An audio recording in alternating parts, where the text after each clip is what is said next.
Hi there, folks. You're still watching the AM show on Joy News. My name is Sweetie Abochi, and coming up in our next segment, for over a century now, cocoa has been the main contributor to Ghana's gross foreign exchange reserves. In 2021 alone, the contribution of cocoa to Ghana's gross domestic products, that is the GDP, in real terms, was 3.1 billion Ghana cedis. Currently, cocoa accounts for a significant 15% of Ghana's GDP.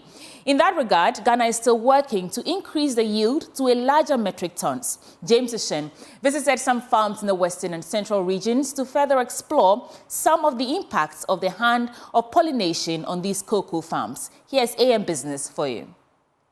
Ghana's cocoa sector is recovering steadily from the triple-headed problem of drought, disease, and aged farms.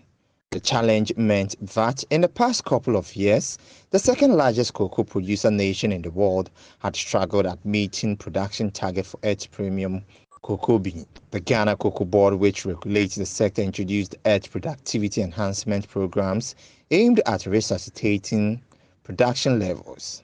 Well, you see, we've been educating farmers, but then anywhere you go, once you mention productivity, ordinary farmers should have not less than 1,000 kilos per hectare.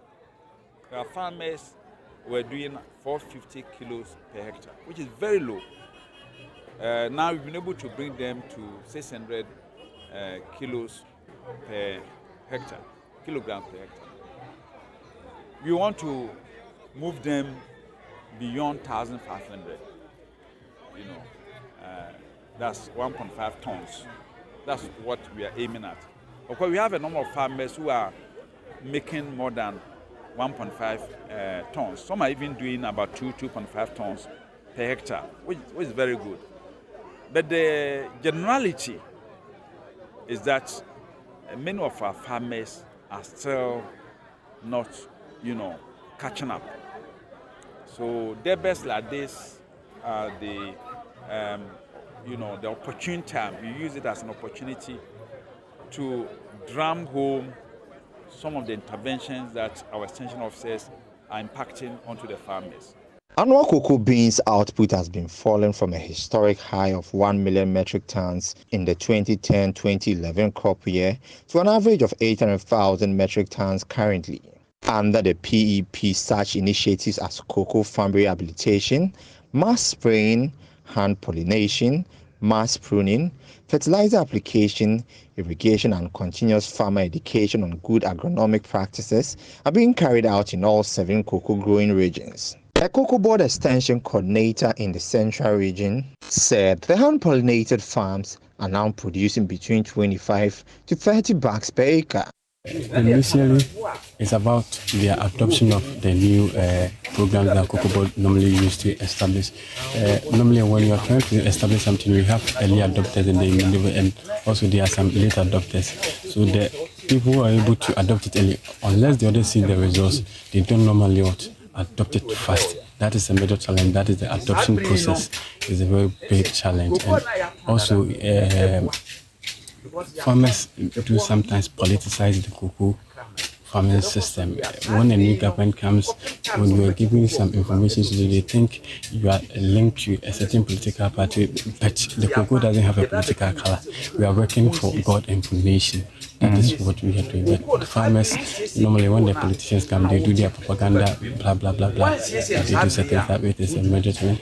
And also the delay of sometimes inputs is also a major contributing factor that causes the problem that we do have at home. Sometimes we will prune our farms, but there will be a delay with respect to foliar fertilizer that used to come. I'm not saying that COCOBOD is not doing well. They are doing massively well.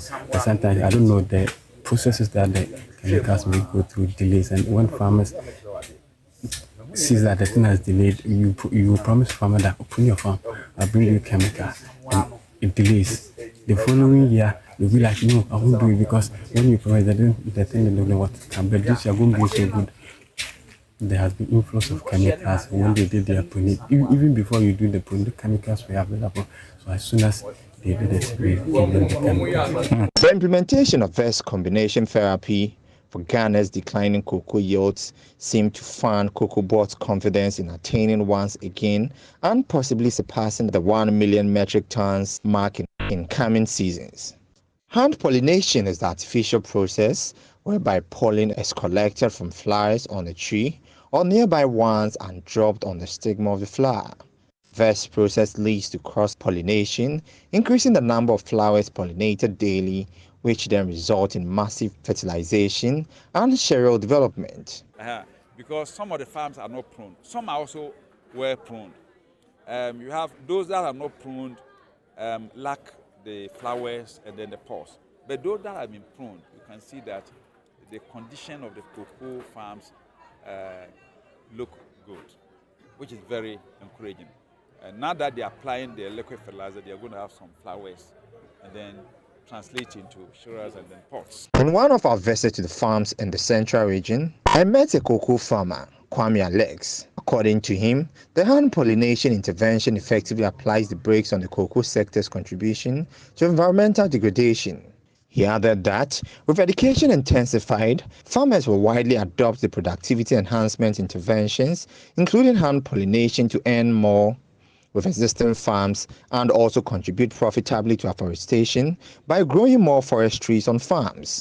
The excessive use of weedicide and other agrochemicals as well as indiscriminate bush burning have culminated to wipe away a significant number of the insects called midges. According to COCOBOD, the extinction of the midges has accounted for an average of 10 to 20% of cocoa flowers being pollinated, while about 80 to 90% of the flowers are aborted, hence nationwide introduction of the hand pollination exercise. Of course, we have some of the best soils in the world. Then the conditions here are most suitable for cocoa production.